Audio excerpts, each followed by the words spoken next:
I have, 6 kids, but 5 of them underage.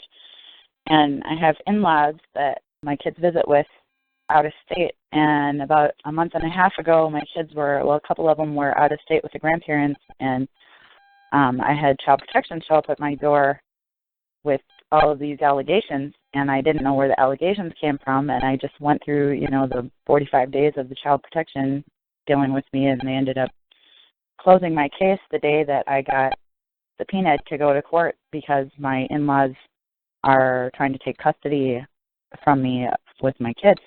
And so I went into court already, and I went in as a woman. I said that they stole my property, and I require the immediate restoration of my property. The judge ended up saying that he was going to take it under advisement, and that was it.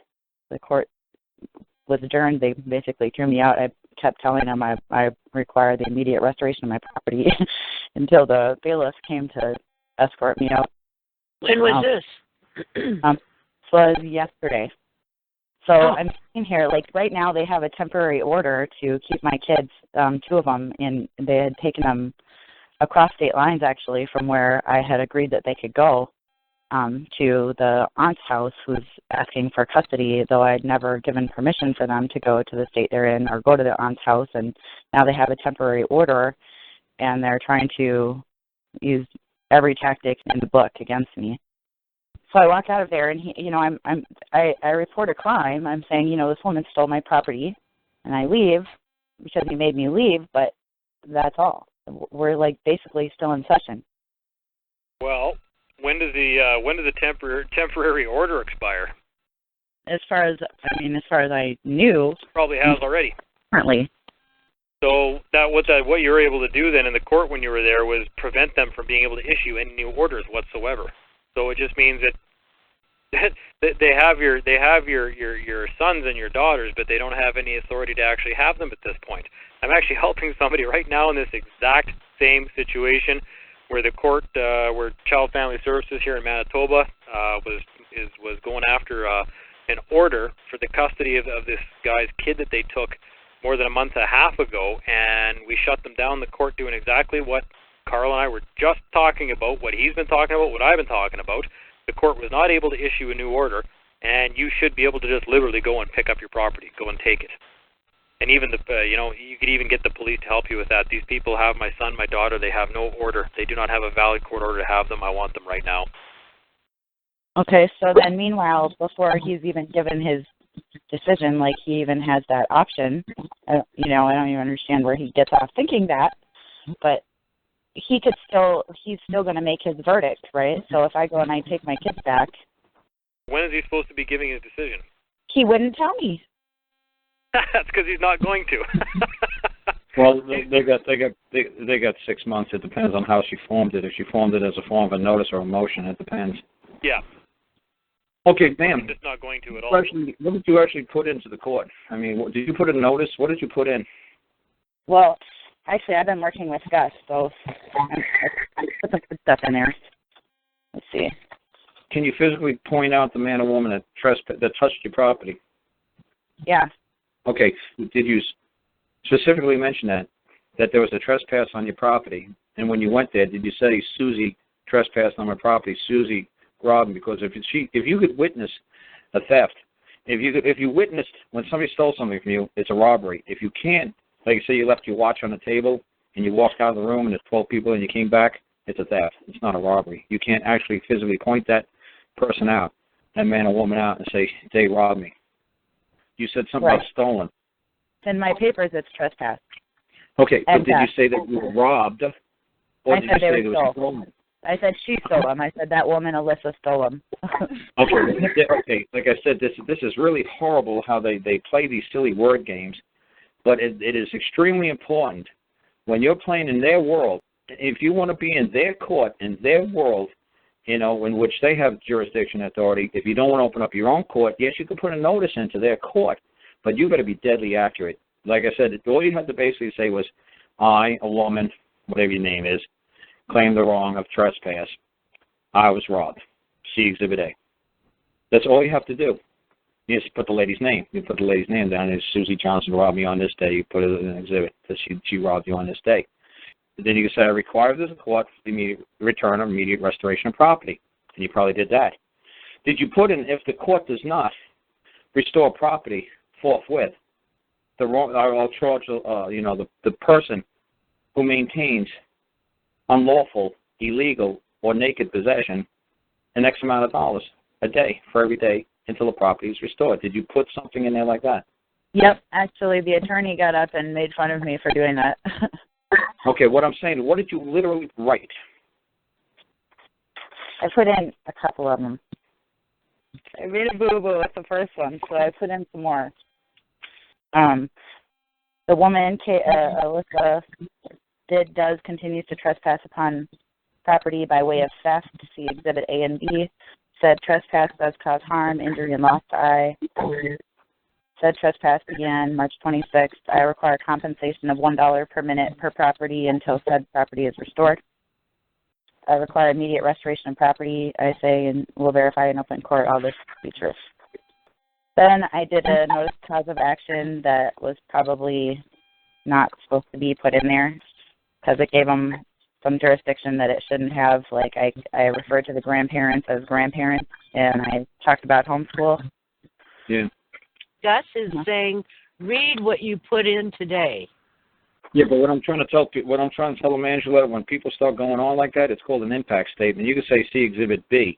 And Exhibit B would be an impact statement saying grandparents and this and, talk about how you feel and all this other stuff. But don't put it in the notice and don't put it in the lawsuit. Just attach it as an exhibit and make it an impact statement. Right, that's what basically I did. It was just stating basically what's taken place. It was all the dates and things that have taken place up until this point. And then, let's see. Okay, today I put in the court of record. A woman aggrieved to declare this court of record is my word pressed upon the court. Let no woman add or subtract from it. I appear before the court solely as a woman in common law, without representation, without title, respondent, pro se, mother, parent, to give notice that I am an idiot in legalese. I do not understand the customs of the legal society, nor do I believe the law exists, which requires I to understand such things. I believe this court does exist as a part of the government, which exists to secure rights and protect property. See Exhibit A. No man or woman takes claim to property of I. See Exhibits B and C. The woman, Alyssa, does, and continues to trespass upon I by way of theft. See Exhibit D. Said trespass does cause harm, injury, and loss to I. Said trespass began March 26th. See Exhibit F. I require compensation of $1 per minute per property until said property be restored and notice be given this court of intent to cease and desist pursuit of my case. The man, Mark Breton, does, and continues to trespass upon I by way of barratry. The Exhibit E. Said trespass does cause harm, injury, and loss to I. Said trespass began March 26th. I require compensation of $5,000 for initial trespass and $500 per day for continued trespass until said man does cease and desist and trespass withdrawal of appearance, or said trespass with withdrawal of appearance. I will forgive the debt of those who trespass against me, as I would wish those I trespass against upon to forgive my debt. Said offer of forgiveness expires at noon, April 17th, 2015. I require this case discharged with prejudice.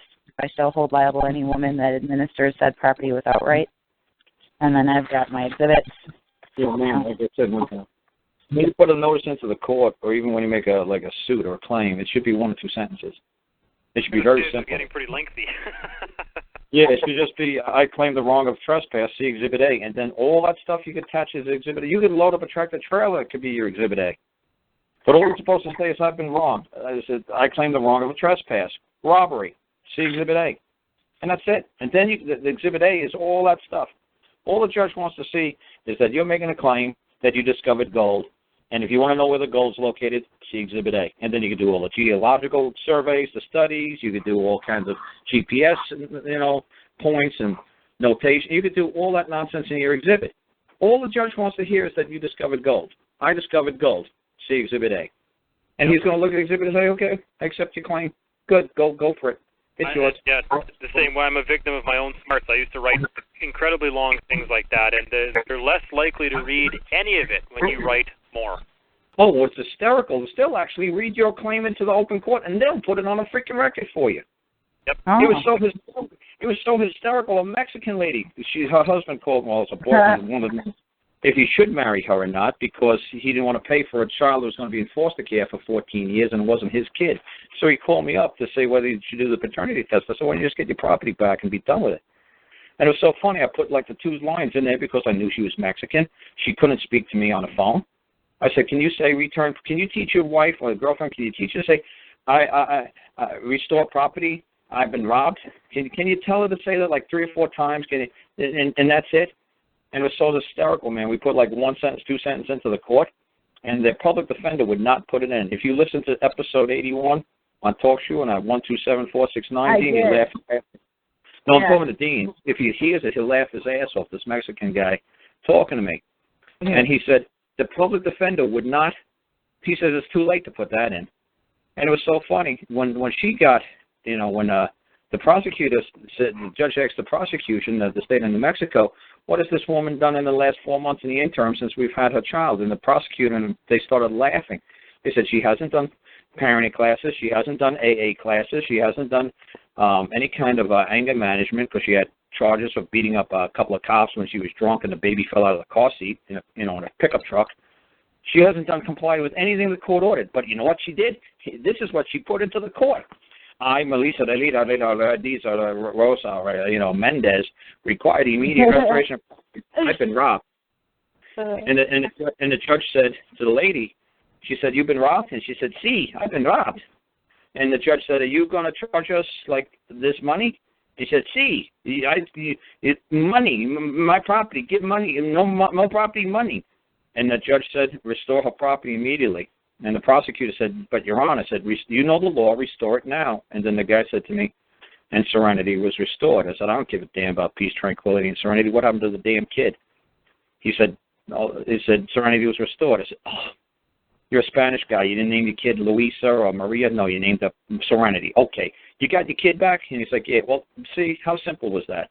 So is this lady that's on the phone right now, Carl? Is she going back to court with a new motion, basically, for order to return property again? It's not a motion because a motion could be in 3 forms. It could be a motion that could be heard within 6 months. It could be an immediate motion, which has to be heard within 3 days. It could be an emergency immediate motion, which must be heard immediately. They must bring a magistrate forth into the court and hear the matter immediately. I don't want to make a motion.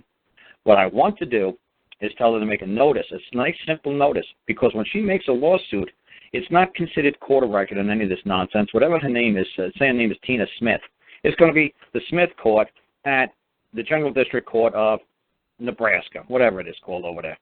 It's going to be the Smith Court at the General District Court of Nebraska. She's going to make a claim into that court. And she's going to make a simple claim. She's going to require the restoration of property because she's been robbed, see Exhibit A. If anybody knows the location of this property, please deliver it forthwith, or who's ever holding the property unlawfully in naked possession is going to be charged the amount of $1 a minute for the next until the property is restored. That's it. That's the whole entire freaking lawsuit. That would be like a whole freaking entire notice. If you want to actually move a claim into the court, that's fine.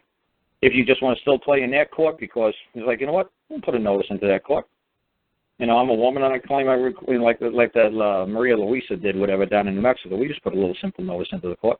I knew she couldn't pull off a lawsuit. I knew she couldn't actually move a jury. I think what a lot of people are running into for problems is that their paperwork is not being accepted at the courts, or they're being lied to by clerks who won't take the paperwork. The notices don't get them a hearing date. The clerk said, no, you got to file a form like this, and you got to request a hearing date. It's got to say motion on it, and what you're motioning for, and all that kind of stuff. So that's the. Well, that's why, like I said, that's why you just do a simple. That's why you just do a simple notice, and it's just an uppercase N, and everything else is lowercase OTICE.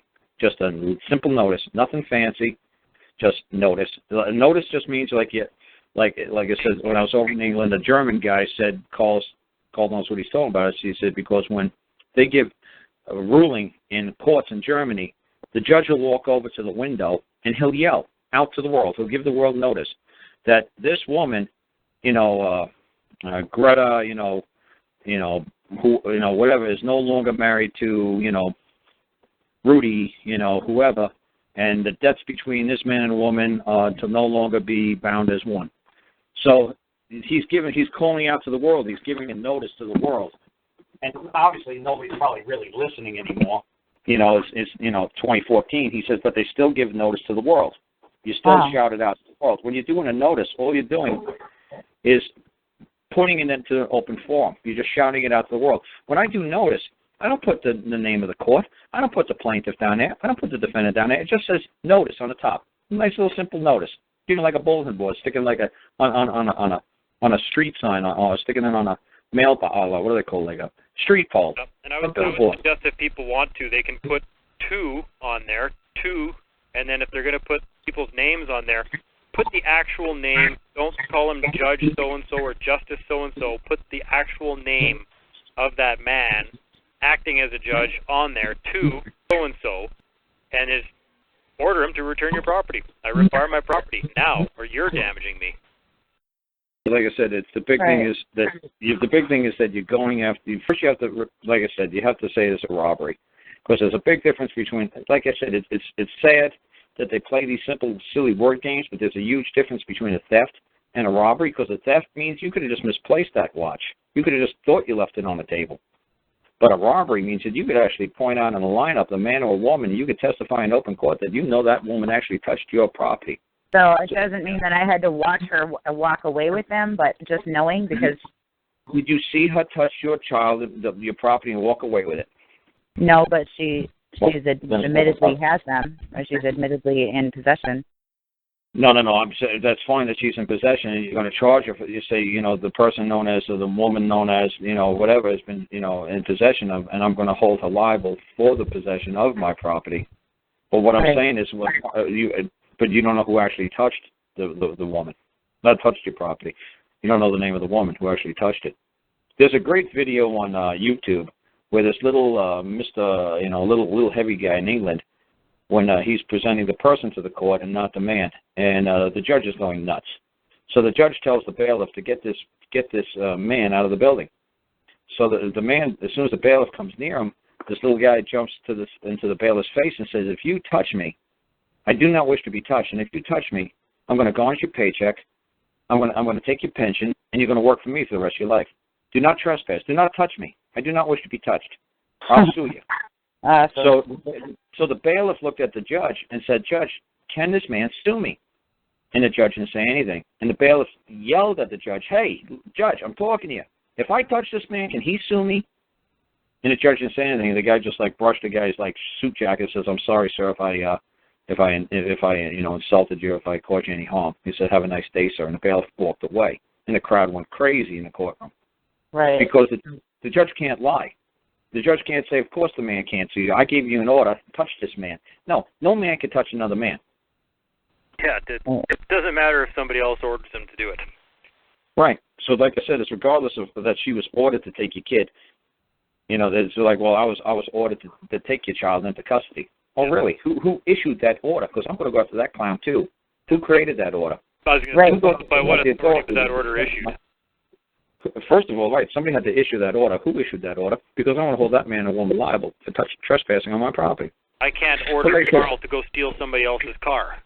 And so we put that in the paperwork, too. We even, we said that we were holding the lawyer liable, her liable, the judge liable. And I repeated it in court, over and over. Yeah, but now the big thing is they want to see if you could actually open your own court. Go ahead and open your court. Now create your court, open your court, move your court into a public venue, and have the juries, have the people from the community sit in judgment. Now, can you actually move your own court? They're like, okay, go ahead. We're calling your bluff. We don't think you can pull it off. Yeah, okay, it was a robbery. Yeah, it was okay, it was a theft. But you know what? Honestly, you might be 100% right. But you know what? We don't care. Now, show us what you're going to do. You're saying you're going to hold us liable? Show us. Do it. Don't just say it. Now do it. Just opened up another issue we'll have to talk about another day. Is actually being able to enforce any of this stuff. But well, because right now, they at court they popped the question in new paperwork that They want to give them, the kids that they have, they want to get them vaccinated, which I'm totally against, and they want my other ones too. So, like, right now I'm waiting in limbo to see if they're going to get this okay. Hey, that's a good question for you. There's two ways they take a kid into custody. Do they charge you with a crime? No. Okay, did you sign the paper? They got my kids talking bad about me. Like, great. It doesn't matter. Why? So it's hearsay. I didn't ask you that. And the other question is, did you ever sign anything? I did sign with CPS, but I rescinded and revoked those. Yeah. Rescinded, revoked. That don't mean anything. What did you sign? You said that you would live up to certain terms and conditions of the rejoinder of the kids or rejoining of the kids, and then you didn't live up to it, and then they came in and took the kids. No, they never took the kids. They never took the kids? No, they said that actually that they didn't have any problem with anything here, but that I was high risk, so I needed to continue services in case I ever needed help. Okay, so I'm trying to figure this out. So they came to you and they said, we believe you need services because of neglect or abuse based upon the allegations, right? Yeah, it was all, the big... And they handed you something called like a safety plan, and they said, look, we just want you... What? Yep. They gave us, for our plan, it was to have a chore chart. Okay. Like I said, there's only two ways that they could take your property, any government. They could take it because that you're, like it's a menace to society, like a public nuisance. They're charging you with breaching the peace with it, like bringing a bazooka into town and scaring the hell out of everybody. Okay. So they could say, you can't just walk around with a bazooka, it's terrifying everybody, you know what? So you're breaching the peace. So if you want to run around in your house on your property with a bazooka, go ahead, but don't do it out in the public. So that's a breach of the peace. And believe me, they'll get a jury against you and you'll lose within your community. Trust me, you'll lose. So there's either breach of the peace or you base upon an agreement. So you sign an agreement with these people. And I tell people that a million times, there's actually, like, if you look in the Alabama Code, and what I found, there's only two ways in which the children can be taken. Due to a crime and a conviction, and then the child is taken, or based upon an agreement, a consent plan. So you sign a consent plan, and it says very simply in the Alabama Code that if the parent wishes at any time for the immediate restoration of his child, the department is to return the child immediately with no hesitation. These consent plans and safety plans are only supposed to be offered or tendered or proposed to the parents if there's no concern or hesitancy with the immediate return. If there is concerns of the immediate return or hesitancy, pursue it as a criminal matter. So if they're not pursuing it as a criminal matter, all you have to say to the judge, I wish for the immediate return of my property. You don't have to say anything else. You don't have to say there's a theft. You don't have to say there's a robbery, because you actually signed them away by saying, look, if I don't live up to the rules and the conditions of this agreement, they may come in and take them from me if I don't live up to these terms and conditions. Yep, I changed my mind. I want my property back now. Yeah, that's hey, it. Carl, let's discuss. Hey, Carl? Yeah. Hey, man, what happened is she sent the two oldest kids over to her in-laws for a couple of weeks, and the sister-in-law, who's a school teacher, is completely in disagreement with the mom because she chooses to homeschool. And the oldest kid wants to play football, and his mom won't let him get vaccinated, so they won't let him play football. So he's complaining to the aunt, and the aunt put in paperwork seeking custody of the kids, saying they're behind the school. There is no such thing. This went all the way up to the Supreme Court. There is no such thing as relatives' rights. There is no such thing as grandparents' rights. It's the mom created that bundle of joy. The mom is the creator. Okay? The mom labored over that thing. It went all the way to the Supreme Court. And the Supreme Court ruled grandparents have no rights over another woman's property. It's that simple. So I don't care. Susie, Betty, I don't care if Jesus Christ, let me put Jesus Christ came off the cross and said something bad about this woman. I don't give a damn. It's her property. And the courts recognize that. So it doesn't matter who said what, this is all based upon a consent decree. Was she criminally charged? No. Was it based on a consent decree? She said it was. And all she has to say is, I wish for an immediate return of my property. And that's it. Now, there's no consent decree. What happened is the cops showed up because of the court order, the temporary order awarding the aunt temporary custody.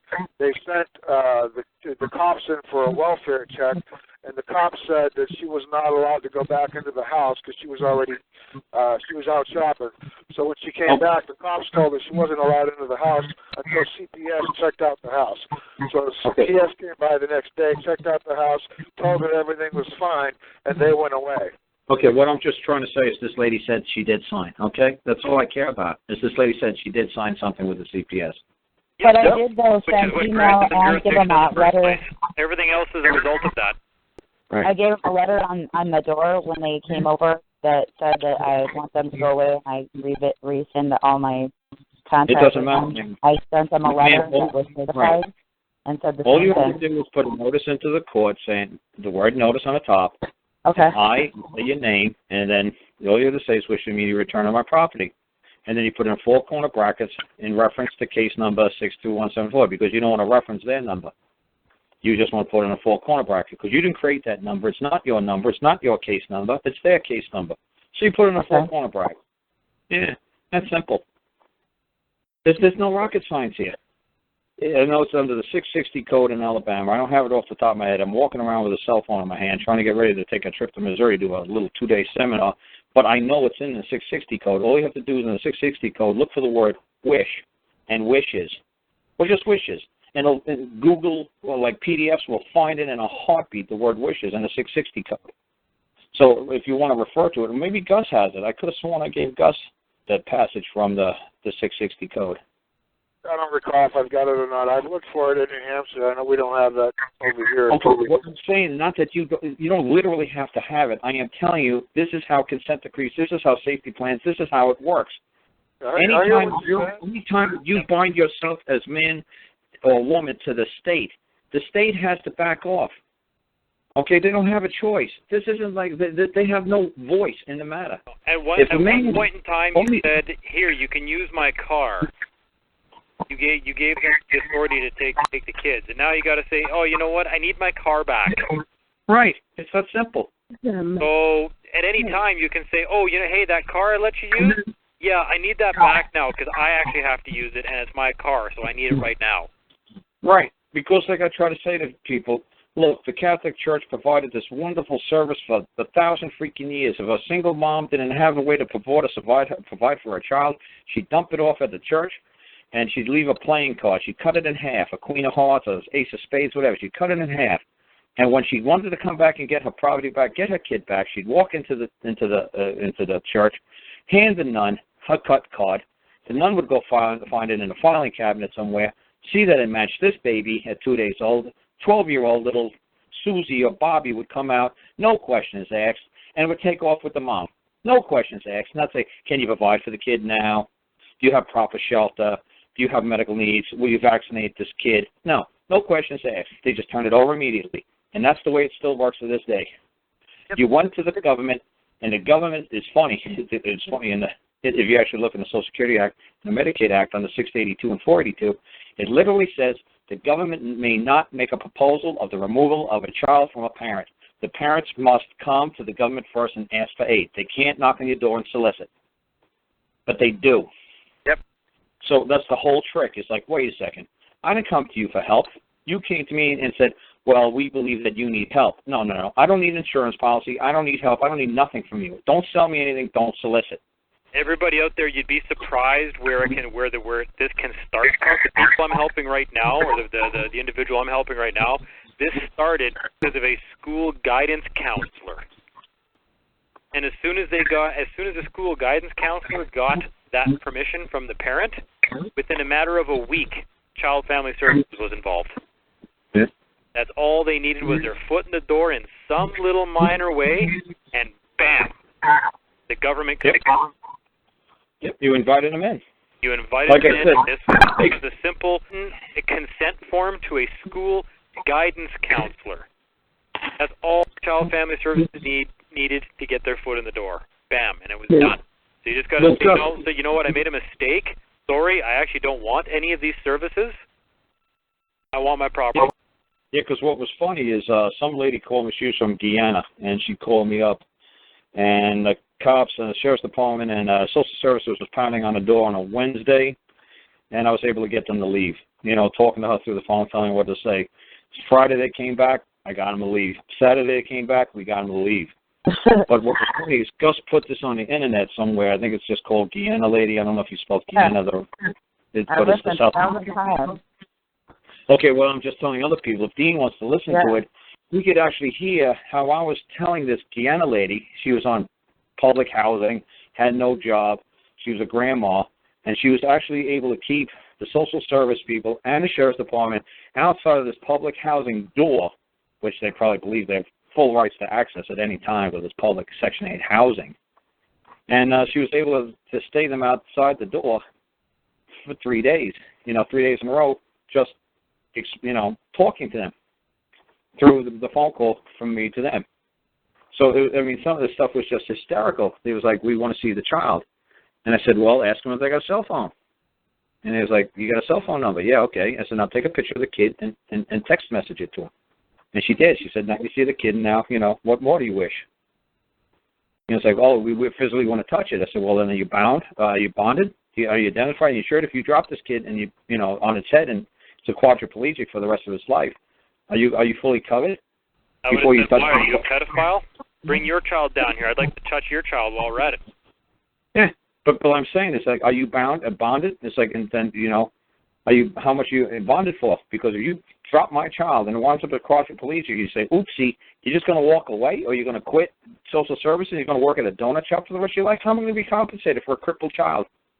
Are you bonded? You're not just touching my property. You say it's a Ming vase. It's worth $10 million. You're not going to touch my $10 million Ming vase because, well, I want to just take a look at it and make sure it's not stolen. No. You're going to make sure you're bonded first for $10 million before you touch my Ming vase, buddy. It's like, oopsie, I dropped it. It's like, dude, I hope you're covered for this. No, I'm not. I'm just a cop. I'm just a social worker. No, they don't identify us for that much. Sorry. Well, my child is precious. My child is priceless. You better have a hell of a bond. You better be indemnified to a gazillion freaking dollars. But you're not touching my property. Isn't it amazing that people that collect like antiques, stuff like that, will not let somebody touch their antiques or their precious collectibles, but they don't even blink when the state wants to start touching their children, their kids. You mean like my Elvis Presley commemorative plates? Yeah. Yeah, don't touch the plate. But, you want to touch my child? Okay, not a problem. No. You want to touch my kid? Get your checkbook out. Leave a deposit. Yeah. If you want to drive my car, leave a deposit. I require a deposit. Yeah.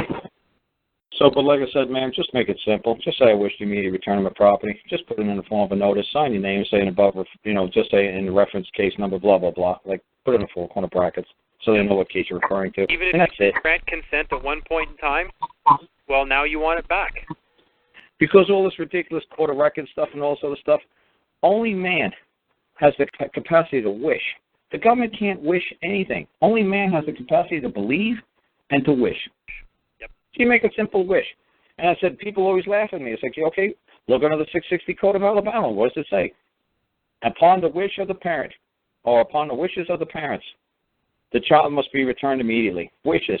Why are these legislators, why are these ministers, why are they putting the word wishes in their code? If it's such a silly word. It didn't say requests the property be returned. It didn't say requires the children be returned. It said wishes. Because only man has the capacity to wish and believe. Your wish is their command. Yeah, they're supposed to act upon it. It's your wish. But like I said, when you go on and on and on and on, they know you have no freaking clue. If the king's hit off with his head, right, what makes you think a king's going to go on for hours and hours explain why this man's head should be cut off? He's not. He's going to say, off with both your heads. But why?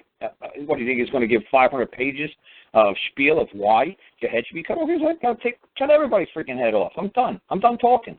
So I guess then that her next course of action then is the notice going to the court file and to be served at the judge, but in his actual name as a man, letting him know that I required the return of my property. You failed to return my property. You're damaging me. I'm giving you a chance to make good and return my property. Otherwise, you're liable on this. How much it's going to. Well, the first thing I would do is just make a simple notice that says I wish to immediately return my property. And then if she doesn't get an immediate response from that, we wish to immediately return my property, then she could go on with something more in detail. Say, I believe that this court, Yeah, it has to. I believe this court has knowledge of the location of my property. If the property is not returned within, 24 hours, I'm going to start charging $1 a day to this court. Okay, so I already gave that notice. No, you didn't. You just make a simple wish. Just a wish. Just a wish. Okay. It sounds silly, but like I said, that's what you have to do. I wish we need to return my property. Okay.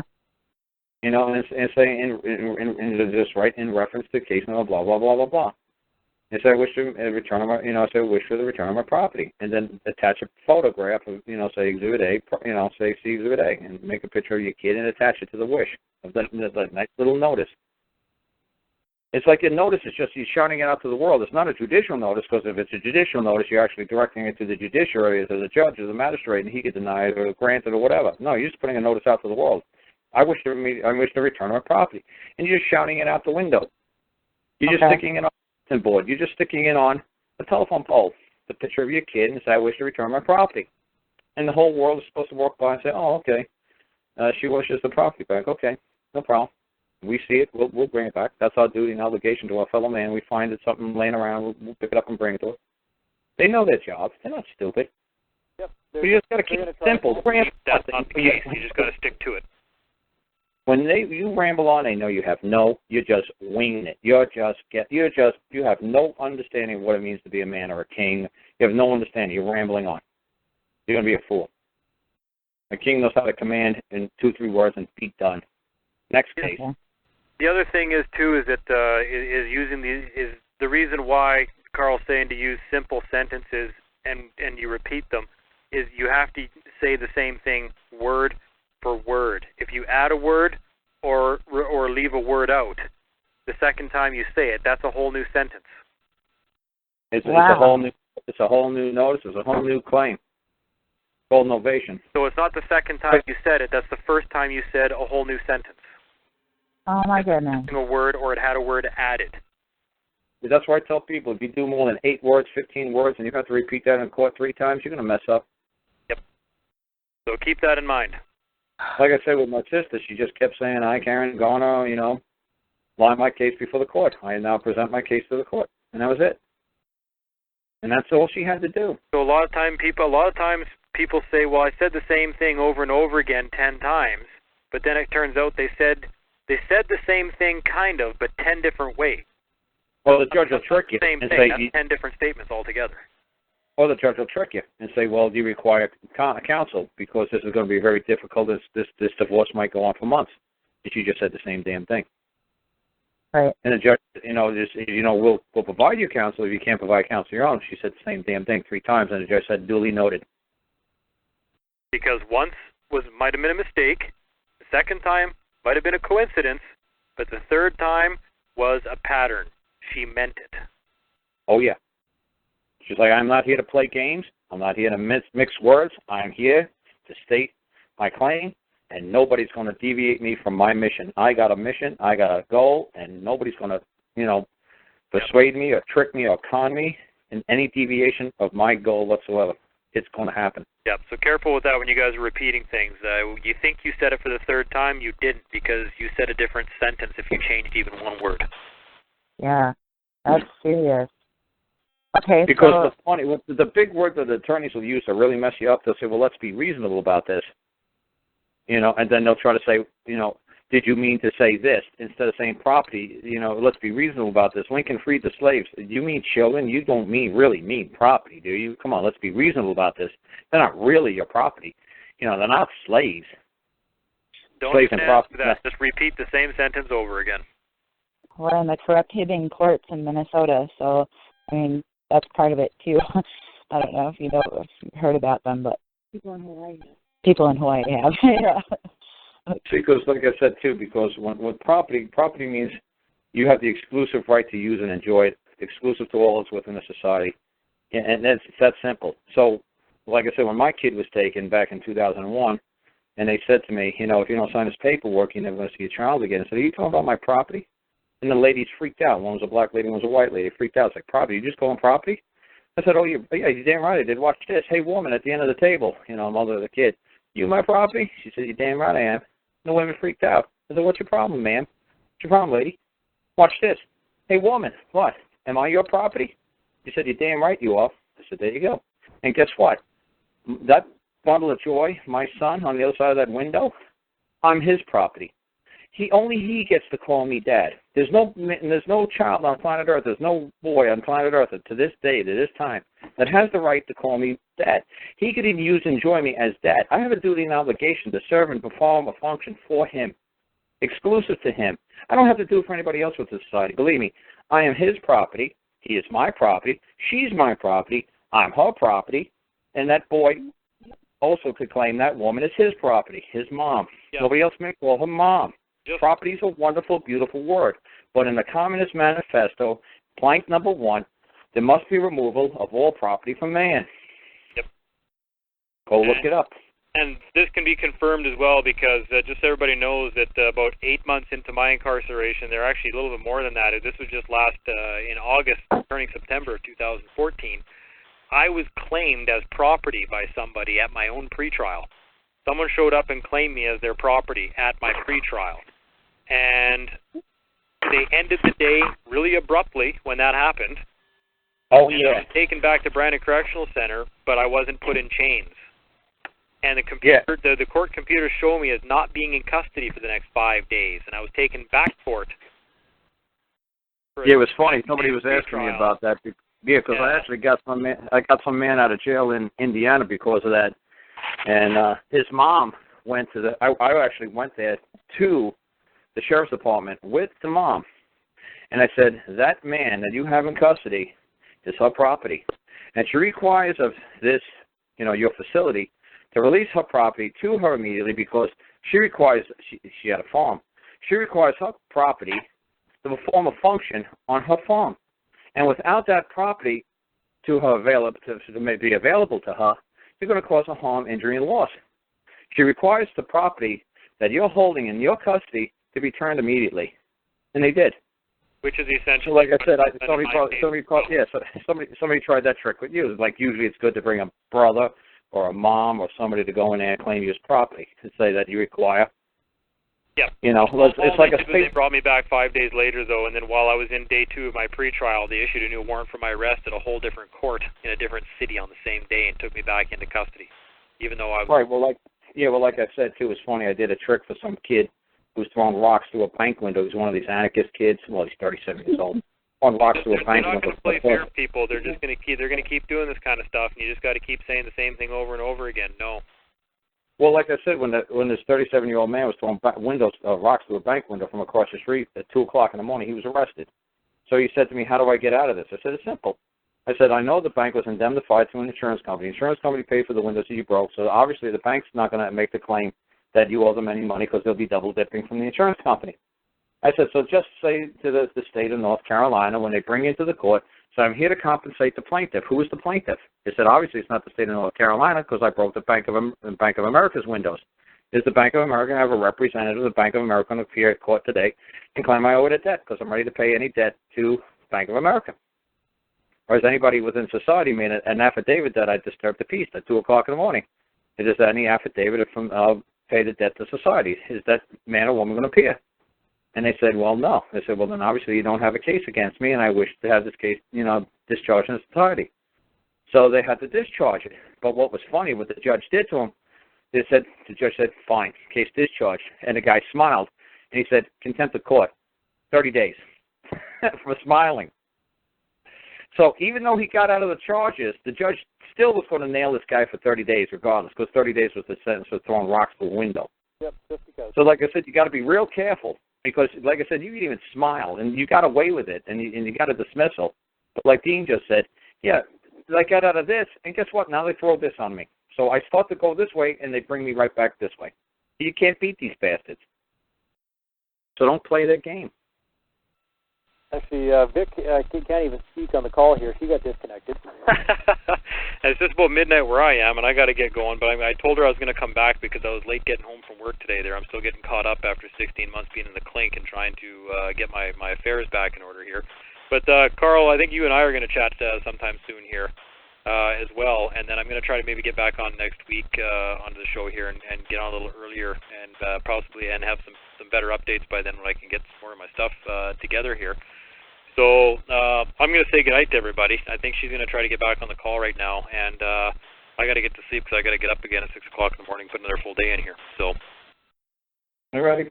Good luck to you, man. So, yeah, well, it's been a pleasure talking to you, and we actually have a couple of mutual friends and whatnot there, so we'll have to chat about that another time here. But unfortunately, I didn't have a whole lot to say to everybody here tonight, but all I can do is tell everybody that everything Carl's saying is absolutely correct and it's true, and I've seen it work any number of times now. And if you want to be your own worst enemy, do what I do and get into arguments with them because you know that you're smart. Oh, boy. There she is. Thank you. Yeah. Okay, You. so everybody have a good night, and I'm going to try to get back on next week here and actually show up on time, get off work a little bit earlier. So, all right, everybody have a good night.